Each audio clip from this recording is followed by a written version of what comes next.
Congratulations. ನಿಮ್ಮನ್ನು ಬರ್ರಿ ಶಂಕರ್ ಬರ್ರಿ.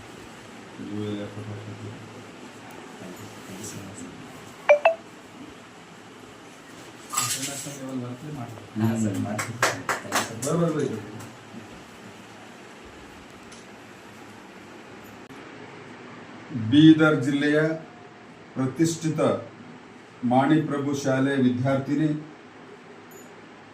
ಬೀದರಿನ ಸುಪುತ್ರಿ ಅಕ್ಷತಾ ಗುಂಡಪ್ಪ ಮಲ್ಕಾಪುರಿ ಅವರು ದೇಶ ಮಟ್ಟದಲ್ಲಿ ಖೇಲೋ ಇಂಡಿಯಾ 2026ರಲ್ಲಿ 100 ಮೀಟರ್ ಈಜು ಸ್ಪರ್ಧೆಯಲ್ಲಿ ಕಂಚಿನ ಪದಕವನ್ನು ಪಡೆದು ಬೀದರ್ ಜಿಲ್ಲೆಗೆ ರಾಷ್ಟ್ರ ಮಟ್ಟದಲ್ಲಿ ಗೌರವವನ್ನು ತಂದುಕೊಟ್ಟಿದಂಥ ಕುಮಾರಿ ಅಕ್ಷತಾ ಅವರಿಗೆ ಬೀದರ್ ಜಿಲ್ಲೆಯ ಜನತೆಯ ಪರವಾಗಿ ಅವಳಿಗೆ ಹೃತ್ಪೂರ್ವಕ ಅಭಿನಂದನೆಗಳು ಮತ್ತು ಶುಭಾಶಯಗಳನ್ನು ಕೋರುತ್ತಾ, ದೇಶದ ಪ್ರಧಾನಿ ಸನ್ಮಾನ್ಯ ಶ್ರೀ ನರೇಂದ್ರ ಮೋದಿ ಅವರು ಪ್ರಧಾನಿ ಆದ ಮೇಲೆ ವಿಶೇಷವಾಗಿ ಕ್ರೀಡಾ ಕ್ಷೇತ್ರದಲ್ಲಿ ಗ್ರಾಮೀಣ ಭಾಗದ ಮಕ್ಕಳಿಗೆ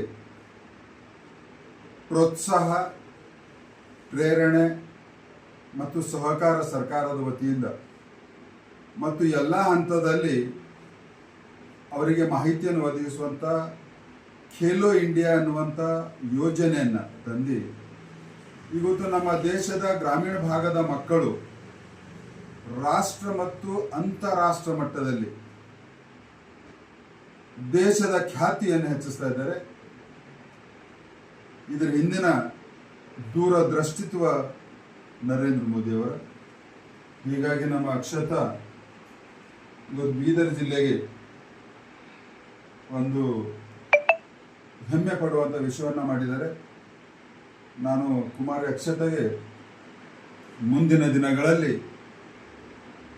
ರಾಷ್ಟ್ರ ಮಟ್ಟದಲ್ಲಿ ಸ್ವರ್ಣ ಪದಕವನ್ನು ಪಡೆಯುವಂಥ ಪ್ರಯತ್ನವನ್ನು ಮಾಡಿ ಯಶಸ್ವಿ ಆಗಬೇಕನ್ನುವಂಥದ್ದನ್ನು ನಾನು ಅಕ್ಷತಾ ಅವರಿಗೆ, ಆ ದೇವರು ಇವರಿಗೆ ಶಕ್ತಿ ಕೊಡಲಿ ಅಂತ ಹೇಳಿ ಒಂದು ಆಶೀರ್ವಾದಿಸುತ್ತಾ, ಅಕ್ಷತಾ ಸಣ್ಣ ಒಂದು ಗ್ರಾಮೀಣ ಭಾಗದ ಹಳ್ಳಿಯಿಂದ ಬಂದು ರಾಷ್ಟ್ರ ಮಟ್ಟದಲ್ಲಿ ಇವತ್ತು ನಮ್ಮ ಬೀದರ್ ಜಿಲ್ಲೆಯ ಎಲ್ಲ ಮಕ್ಕಳಿಗೆ ಪ್ರೇರಣೆ ಆಗಿದ್ದಾರೆ. ಇದೇ ರೀತಿಯಲ್ಲಿ ನಿಮ್ಮ ಉತ್ಸಾಹ ಮತ್ತು ಕ್ರೀಡೆ ಕ್ಷೇತ್ರದಲ್ಲಿ ನಿಮ್ಮ ಪ್ರಯಾಣ, ಯಶಸ್ವಿಯ ಪ್ರಯಾಣ ಮುಂದುವರಿಯಲಿ ಅಂತ ಹೇಳ್ಕೊತಾ, ಬಟ್ ಅಕ್ಷತಾ ಇನ್ನಷ್ಟು ದೊಡ್ಡ ಗುರಿಯನ್ನು ಇಟ್ಟುಕೊಂಡು ಸತತ ಪ್ರಯತ್ನವನ್ನು ಮಾಡು. ಆರೋಗ್ಯದ ಕಡೆ ಗಮನ ಹರಿಸು ಒಳ್ಳೆ ರೀತಿಯಲ್ಲಿ, ಮತ್ತು ದಿನನಿತ್ಯದ ಆಹಾರದ ಮೇಲೆ ಒಳ್ಳೆ ರೀತಿಯ ಬ್ಯಾಲೆನ್ಸ್ಡ್ ಫುಡ್ ತಗೊಳ್ಳುವಂಥ ಪ್ರಯತ್ನವನ್ನು ಮಾಡಬೇಕು.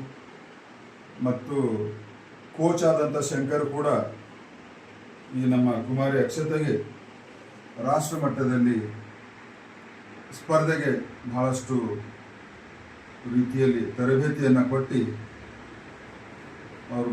ಅವರಿಗೆ ಕೂಡ ನಾನು ಇವತ್ತು ಅಭಿನಂದನೆಗಳನ್ನು, ಧನ್ಯವಾದಗಳನ್ನು ಹೇಳ್ತೀನಿ.